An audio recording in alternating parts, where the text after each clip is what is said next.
अस्सलामुअलैकुम। War room में मैं हूं जवाद कमाल और मैं हूं महरुख शहरियार।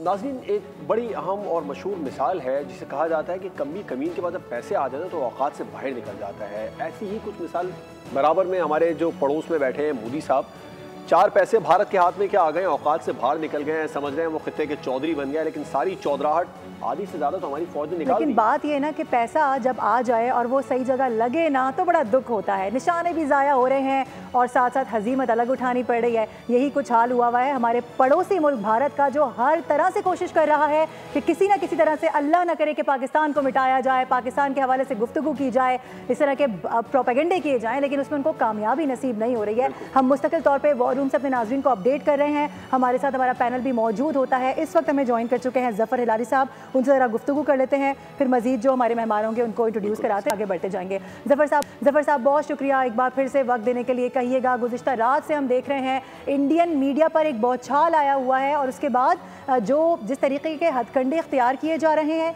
एक बार फिर गोलाबारी कर दी गई है, सिविलियंस को निशाना बनाया जा रहा है क्योंकि कहीं और तो उसका निशाना चल नहीं रहा है।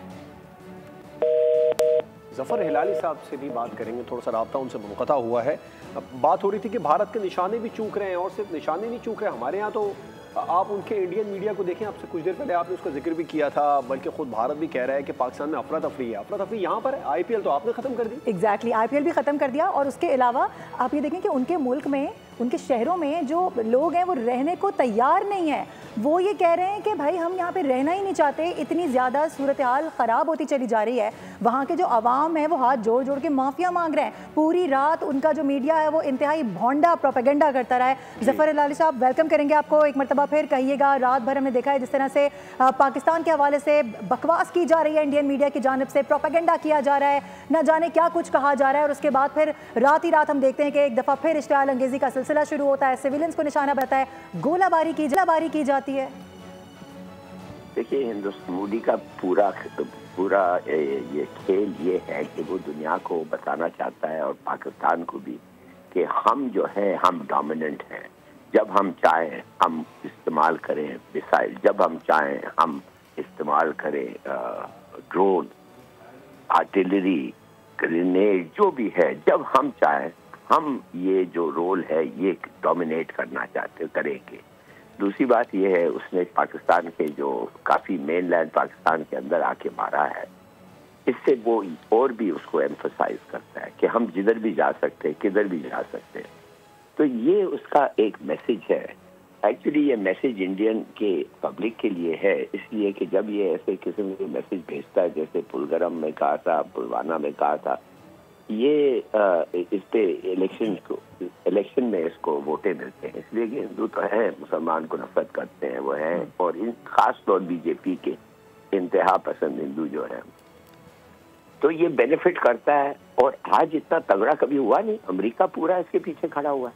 अमेरिका इसको इन्वेस्टमेंट ला के दे रहा है, अमेरिका इसको हथियार दे रहा है, अमेरिका ने इजराइल दिया है और एडवाइजर्स दिए हैं। कश्मीर में बैठे हुए हैं जंग के दौरान, ये तो सब इजरायली बैठे हुए हैं। ये जो ड्रोन वोन हर ऑप्स जो उड़ा रहे थे वो तो इजराइल से बने हुए हैं, वो जानते हैं कैसे इनको इस्तेमाल करना है और वही कर रहे थे।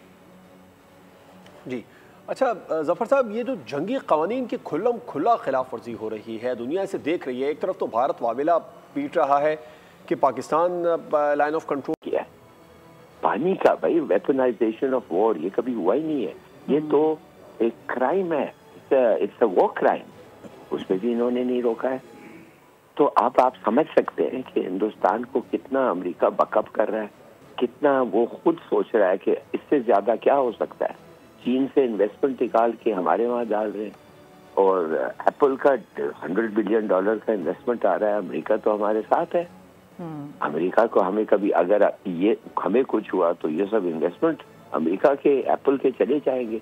देखिए, तो ऑल ये सब चीजें जो है, ये मोदी जो है उसको बड़ा फर्क पड़ता है इससे, और इसलिए वो सब ये चीजें कर रहा है। सही।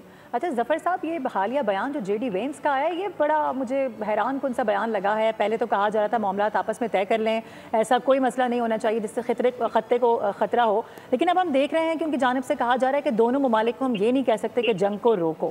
तो ये एक अलार्मिंग सिचुएशन नज़र आई है मुझे, जो अब बयान उनका सामने आया। वो क्या कहना चाह रहे हैं इस बयान में? देखिए, बात असल ये है कि पहले तो उसने बहुत बुरी चीज़ कही थी। आप तो कह रहे हैं कुछ ऐसा नहीं, बहुत बुरा। उसने क्या कहा जाते वक्त, जब वो जा रहा था, वो कह रहा था, पाकिस्तान को कह रहा था, इंडिया को कह रहा था कि ज़्यादा एस्केलेट मत करो, जब तुम अटैक करोगे माने तुम्हारे रिस्पांस जो होगा, माने कि हमारा कसूर है इसलिए इंडिया तो रिस्पांस करेगा। जब तुम रिस्पांस करोगे इतना ना करो, थोड़ा सा ये सोचो। और पाकिस्तान को कह रहा है जितना तुम्हारा हिस्सा है इस टेररिज्म एक्ट में उतना तक तो कम से कम ताउन करो। इन अदर वर्ड्स, उसने फैसला कर दिया था, इंडियन ने 4 मिनट के बाद फैसला कर दिया था और इसने 1 घंटा कर लिया था प्लेन में ही, मैंने चढ़ते हुए प्लेन में कि ये पाकिस्तान ने किया है। सबूत, नो सबूत, नेवर एनी सबूत, मगर इसने भी वो कर दिया। और अब जब वापस पहुंचा है उधर, तो इंडिया का गेम प्लान, इजराइल का गेम प्लान, देखिए इनको कहा गया है कि सबसे ताकतवर मुल्क दुनिया में अमेरिका है और हम तुम्हारे साथ खड़े हैं, तुम्हें किस चीज का डर है? ये है इस आदमी का ये है अमेरिकन रिएक्शन। और अभी भी कह रहा है डराओ इनको। सही। ये जो ड्रोन्स भेज रहे हैं लाहौर के और रात के और ये इसका क्या मकसद है? तो जंग तो नहीं जीतते हैं ना ऐसे। इसका मकसद सिर्फ ये है डराओ, खौफ, बताओ हम आजाद हैं, हम कुछ भी कर सकते हैं, दुनिया हमारे साथ है। हालांकि दुनिया नहीं है, अमेरिका है, but as a result of that western publicity, western press है, as a result of that UN security कुछ नहीं कर सकता है। अच्छा सर, ये अमेरिका, भारत और इसराइल, ये 3 का गठजोड़ है, ये ट्राइका है, कैसा देख रहे हैं आगे आने वाले दिनों में ये खित्ते के लिए, दुनिया के लिए कैसा खतरा साबित हो सकते हैं? देखिए, मैं तो अपने हमारे लोगों को मशवरा ये दूंगा, 40 साल में डिप्लोमेसी में रहा हूँ, मैं उनको फिर से ये कहना चाहता हूँ कि दोस्त बड़े कम मिलते हैं दुनिया में और अच्छे दोस्त बहुत बहुत कम होते हैं। और जितना चीन की तुम्हें जरूरत है और अब तो चीन की सबसे ज्यादा जरूरत है, ये क्या कर रहे हो तुम? पाउंड आस्ते आस्ते एक आंख पचड़ी कर रहे हो अमेरिका के साथ। उन्होंने फैसला खड़ा कर दिया है, उनके जियो स्ट्रेटेजिक पार्टनर उन्होंने पब्लिकली कहा है हिंदुस्तान है, उनका इंटेलिजेंस पार्टनर पब्लिकली कहा है हिंदुस्तान है, 5 आईज। उन्होंने एक छोटा सा ग्रुप बनाया जिसमें हिंदुस्तान है। हिंदुस्तान ने बल्कि ब्रिक्स ज्वाइन किया, मगर ब्रिक्स को कहता है सीधा ज्वाइन करके उस ऑर्गेनाइजेशन को कहता है, और खासतौर चीन को जो उस ऑर्गेनाइजेशन का मेंबर है, कि हम डॉलर को कभी नहीं छोड़ेंगे, डॉलर हमारा करेंसी है, डॉलर को कोई रिप्लेस नहीं कर सकता। अरे भाई, क्यों नहीं रिप्लेस कर सकता? अगर इकोनॉमी किसी की और की बढ़ गई तो पूरी दुनिया कहेगी कि इस पे भरोसा ज्यादा करो। ये सब डेवलपमेंट्स हो रहे हैं, हम इतने खुशकिस्मत हैं कि चीन के साथ हैं। चीन हमारा बड़ा अच्छा दोस्त है। देखिए, बैठे बैठे उन्होंने कह दिया Pakistan sovereignty and territorial integrity को हम कभी कॉम्प्रोमाइज नहीं करने देंगे। सही है। उसके बाद कुछ नहीं, कितने विजिट्स हुए, कौन गया, क्या गया, क्या स्ट्रेटेजिक टॉक्स है, उन्होंने वो हथियार, वो पीएल वो भी भेज दिया।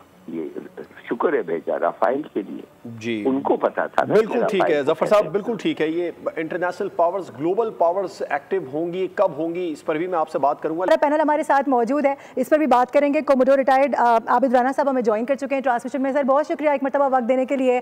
गुज़िश्ता रात जब हम बात कर रहे थे तो हमें लग ये रहा था कि शायद अब सारा मामला ठंडा होता नजर आ रहा है, क्योंकि काफ़ी दिनों से हमने देखा था इस तरह की कोई आवाज़ नहीं आई थी दोबारा से जंग के हवाले से, लेकिन हाँ, छोटी मोटी जो ड्रोन्स के निशाने हैं वो लिए जा रहे थे। लेकिन रात भर हमने देखा है कि एक बार फिर से गोलाबारी का सिलसिला शुरू हो गया है और निहत्ते लोगों को निशाना बनाया जा रहा है, सिविलियंस को निशाना बनाया जा रहा है। जी बिल्कुल सही फरमाया आपने। इनफैक्ट ये इसी एफर्ट की कंटिन्यूएशन है जिसमें कि भारत अपनी हजीमत और जो उसकी एम्बैरसमेंट उसको हुई है अपने इनिशियल ऑनस्लॉट में, उसको ख़त्म करना चाहता है। अभी आपने कुछ मीडिया क्लिप्स भी उनकी तरफ से चलाए। भारत अभी तक इसको शायद बॉलीवुड का कोई स्क्रिप्ट समझ रहा है और उस तरह से इसको रोल आउट कर रहा है। आजकल के दौर में आप मुझसे बेहतर समझते हैं कि सच को छुपाया नहीं जा सकता। आप लोग के वसाइल भी हैं, आप लोग बहुत इंटेलिजेंट लोग होते हैं, मीडिया के लोग, आप लोग फाइनली सच को ढूंढ निकालेंगे। ये एक खबर चला देना, 2 घंटे के लिए उसको छुपा लेना, शायद 2 दिन के लिए छुपा लेना पॉसिबल होगा, बट नथिंग बियॉन्ड इट। मेरे ख्याल में जो चीज़ समझने की है कि भारत समझता है कि नैरेटिव जो है वो एक झूठ पे मबनी प्रोपोगेंडा स्क्रिप्ट है और अपने ही लोगों के ऊपर उसको वो इस्तेमाल कर रहा है। नैरेटिव स्टेटमेंट ऑफ फैक्ट होती है जिसको नरेट अपने पर्सपेक्टिव में किया जाता है। एंड मेरे ख्याल में पाकिस्तान मीडिया इस सिलसिले में बहुत ही जिम्मेदाराना रोल प्ले कर रहा है। हर एक को हक है कि वो अपना पर्सपेक्टिव नरेट करे बेस्ड ऑन द फैक्ट्स।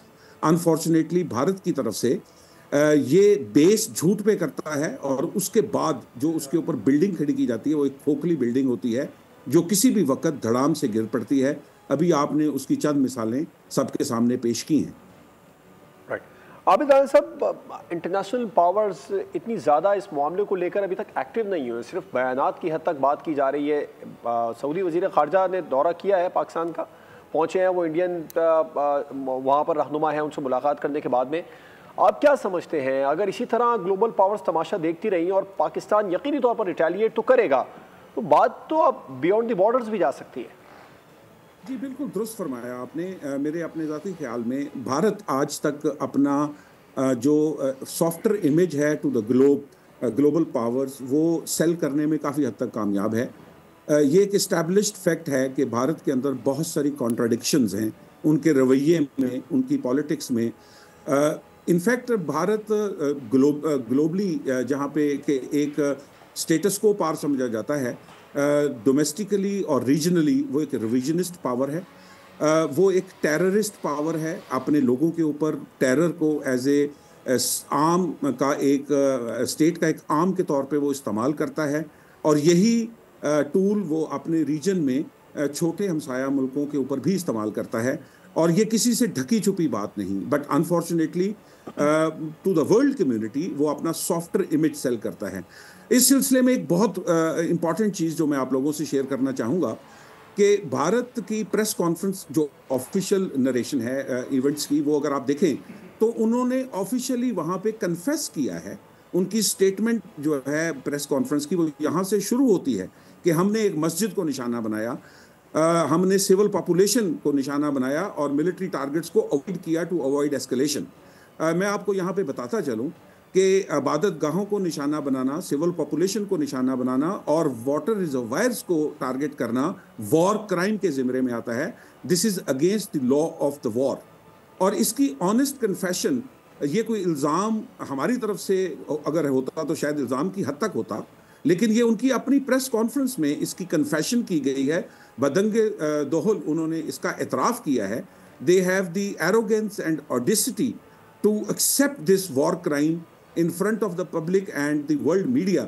और इसके बावजूद वर्ल्ड कम्युनिटी का उसके ऊपर बहुत सीरियस नोटिस न लेना इस चीज़ को जाहिर करता है कि world probably has a softer corner for India. Sir, world community ना भी करे, पाकिस्तान की जानिब से अब कौन से स्टेप्स लेने चाहिए, कौन कौन से फोरम्स हैं जिनको इस्तेमाल करना चाहिए? क्योंकि तकरीबन आज 4-5 दिन हो चुके हैं भारत ने पानी रोका हुआ है, क्योंकि असल तो मसला सारा वही था ना, इंडस वाटर ट्रीटी। फिर उसके बाद हमने देखा ये जंग का सिलसिला शुरू हुआ।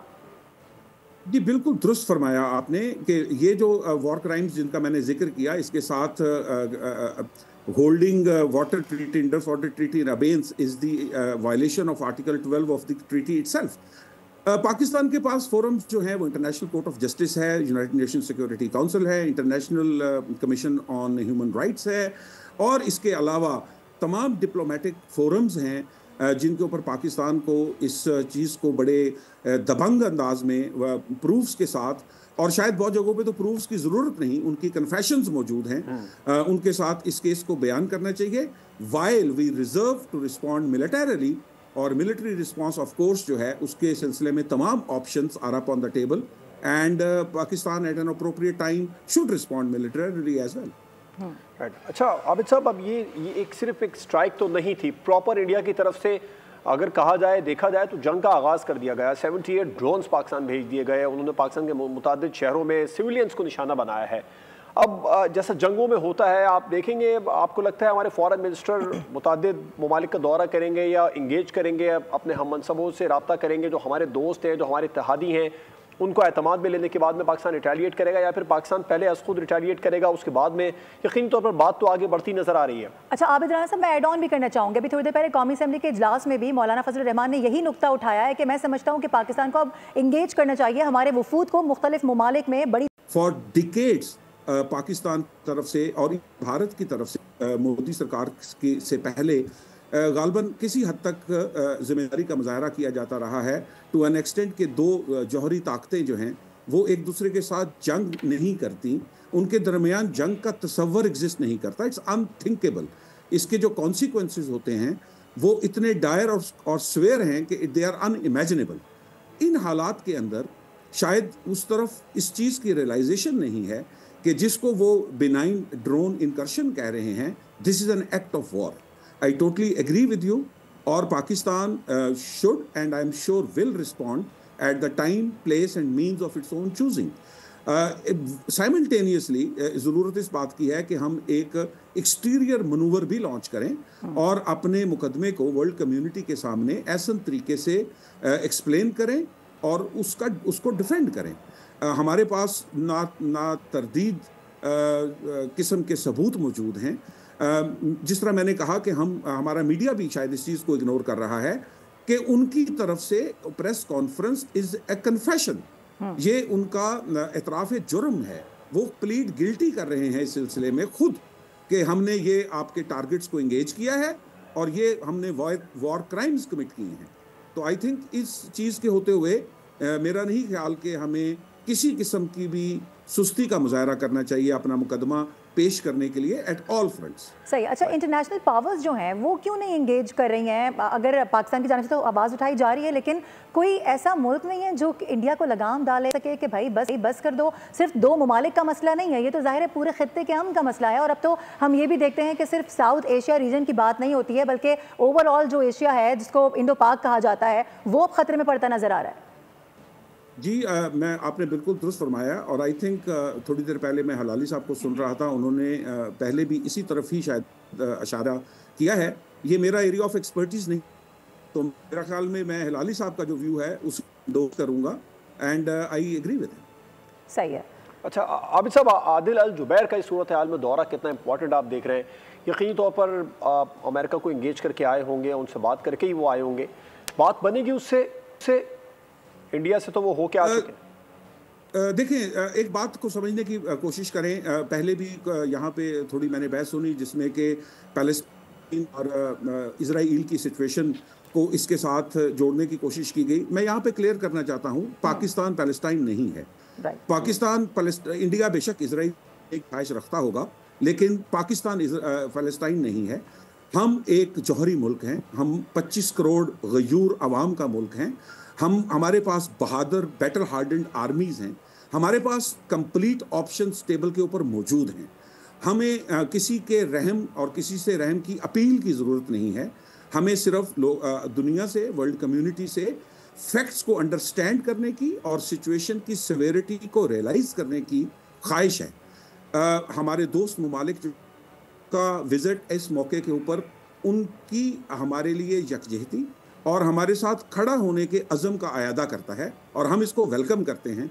दोस्त ममालिक ऐसे मौक़ों पर इस तरह के दौरे करते भी हैं और इसके मैसेजेस दूसरी तरफ जाते भी हैं। मुझे यकीन है कि किसी स्टेज के ऊपर जाकर better wisdom will prevail with in the Indian circles to understand the severity of the stupidity and mistake that they are committing and they have committed. ठीक है। अच्छा सर, हमें याद होगा, आपको भी याद होगा, जब ये ट्रंप की जानिब से ये ओथ टेकिंग हुई थी तो उसके बाद जब उन्होंने पहला बयान दिया था, पहली टॉक की थी, 1.5 घंटे का उनका खिताब था, जिसमें उनकी जानिब से बाकायदा तौर पर पाकिस्तान का नाम लेकर तारीफ़ की गई थी, सताइश की गई थी कि जिस तरह से 2 दहाइयों से पाकिस्तान इस वक्त दहशतगर्दी का शिकार है, उसके बावजूद उसका खड़ा रहना और फिर उसका दहशतगर्दी के खिलाफ लड़ना, ये बहुत बड़ी मिसाल है। उस वक्त के बाद से हमने नहीं देखा कि इंडिया को लेकर कश्मीर मामला रख लिया जाए, कोई और मामला रख लिया जाए, अमेरिका की जानिब से दोबारा इतना ज़बरदस्त स्टेटमेंट सामने नहीं आया। इस बीच के अरसे में ऐसा क्या हुआ है कि अमेरिका की जानिब से अब वो जो एक रुख था पाकिस्तान की जानिब, वो काफ़ी खिंचाव नज़र आता हम देख रहे हैं? मैं इस आपकी स्टेटमेंट से टोटली एग्री तो नहीं करता, बिकॉज पिछले दिनों में इस अटैक के ऊपर अमेरिका ने इसको एक शर्मनाक हरकत भी कहा है इंडिया की, जो कि बड़ा सख्त बयान है। लेकिन सिर्फ कहा है। अब कल जेडी वेंस का जो बयान आया है उसको आप सामने रख लें, उससे आइडिया लगा लें। वो कहते हैं हम किसी को रोकना नहीं चाहते ना, हम इसमें पड़ेंगे मामले में, क्योंकि दोनों ममालिक की आपस की जंग है। जी बिल्कुल दुरुस्त फरमाया आपने। लेकिन बहरहाल उनका ये बयान जो है एक हसास जहन के लिए काफ़ी जोल्ट होना चाहिए। लेकिन मेरे ख्याल में जिस तरह का जंगी जुनून दूसरी तरफ पाया जाता है, शायद उनके ऊपर इस बयान का भी कोई असर नहीं पड़ेगा। इस चीज़ को समझने की ज़रूरत है कि मुल्क अपने इंटरेस्ट और मफादात में एक्ट करते हैं, वो दूसरे मुल्कों के मफादात के लिए एक्ट नहीं करते। और हम भी नहीं चाहेंगे कि कोई दूसरा मुल्क जो है सिर्फ हमारे मफादात के लिए ही एक्ट करे। हम तो ये चाहते हैं कि जो इंटरनेशनल नॉर्म्स हैं, जो इंटरनेशनल लॉज हैं, जिनके हम तमाम मुल्क सिग्नेटरी, कंट्रीब्यूशन और अपनी कमिटमेंट जो है वो जाहिर की हुई है, उसको रिस्पेक्ट किया जाए। And I think that is a stronger point than asking for a mercy. We have no mercy appeals. Yep. We want justice. We want a true realization from the world community that one country is blatantly violating international law and law of the war. अच्छा, आप सब ये बात आप बयानिए की कर रहे हैं कि वी वांट जस्टिस, बिल्कुल यही बयानिए लेकर इंडिया भी इंटरनेशनल और ग्लोबल पावर्स को एंगेज करने की कोशिश कर रहा है। वो अपनी प्रेस कॉन्फ्रेंसेस में, इसके अलावा जहां पर भी जो फोरम्स हैं इंटरनेशनली, वो यही एंगेज करने की कोशिश कर रहे हैं हमें जस्टिस चाहिए। तो ये जो बयानिए की इस वक्त जंग चल रही है, एक्चुअली वो जुल्म कर रहा है, फिर ऊपर से मासूम बनने का प्रोपेगेंडा भी कर रहा है। और आप क्या समझते हैं, आप इस मामले को लेकर हमें सिफारती महाज पर कितना एक्टिव होना पड़ेगा? एक प्रोपेगेंडा का स्क्रिप्ट तैयार करना नैरेटिव है, जबकि नैरेटिव ये नहीं है। नैरेटिव की बेस फैक्ट और ट्रुथ होता है, जिसके ऊपर नरेशन आपके अपने पर्सपेक्टिव की होती है। और ये फ़र्क वर्ल्ड कम्युनिटी पूरी तरह केपेबल है इसके अंदर डिस्टिंग्विश करने के लिए। और अभी जिस तरह आपने अपने प्रोग्राम में बताया, इंफॉर्मेशन एज का है, इस दौर के अंदर सच को छुपाया नहीं जा सकता, सच आप लोग ढूंढ निकालेंगे। World community has all the tools and capabilities to find the truth. सही है। अच्छा सर, एक चीज़ और भी जानना चाहेंगे, ड्रोन्स जिस तरह से 77 उन्होंने मारे हैं, उसमें से तकरीबन एक आधी हमसे ज़ाया हुए हैं, बाकी सबको गिरा दिया गया है। ये ज़बरदस्त टेक्नोलॉजी है और आज वाजे किया गया है कि न सिर्फ बड़े जहाज़, जो हमारा वॉरफेयर सिस्टम है, जो हमारा डिफेंस सिस्टम है, वो इतना तगड़ा है कि वो छोटे से परिंदे को भी रडार पर रख सकता है, उस पर नज़र रख सकता है। ये कितना बड़ा मैसेज है पूरी दुनिया के लिए, ख़ास तौर पर भारत के लिए, जिसने अपनी स्ट्रेटेजी को चेंज करते हुए शायद ये सोचा ये काम आएगी, लेकिन वो भी काम नहीं आई। जी, भारत के लिए मैसेज तो खैर फर्स्ट रफाइल के गिरने पे ही चला जाना चाहिए था।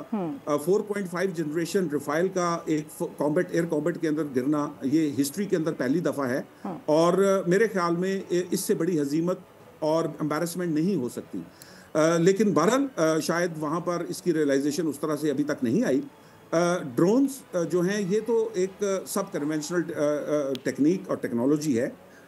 इसका इस्तेमाल भी करके उन्होंने देख लिया और उसके रिजल्ट्स अब उनके सामने हैं। इंडिया मेरे ख्याल में उस वक्त तक हकायक को नहीं मानेगा जब हकायक उसके अपने मुंह पे आके ना पड़े। एंड आई थिंक हमें उसी वक्त का इंतज़ार करना पड़ेगा when these facts fall flat on their face. बिल्कुल ठीक है, बहुत बहुत शुक्रिया। कमोडोर रिटायर आबिद राना साहब हमारे साथ मौजूद इजहार कर रहे थे और उन्होंने बिल्कुल वाजे कर दिया कि पाकिस्तान यकीनी तौर पर जितना प्रेशर है इंटरनेशनली ग्लोबल पावर्स को हमने एंगेज भी किया है और पाकिस्तान जल्द रिटेलिएट भी करेगा। सब्सक्राइब करें और बेल दबाएं ताकि कोई खबर रह न जाए।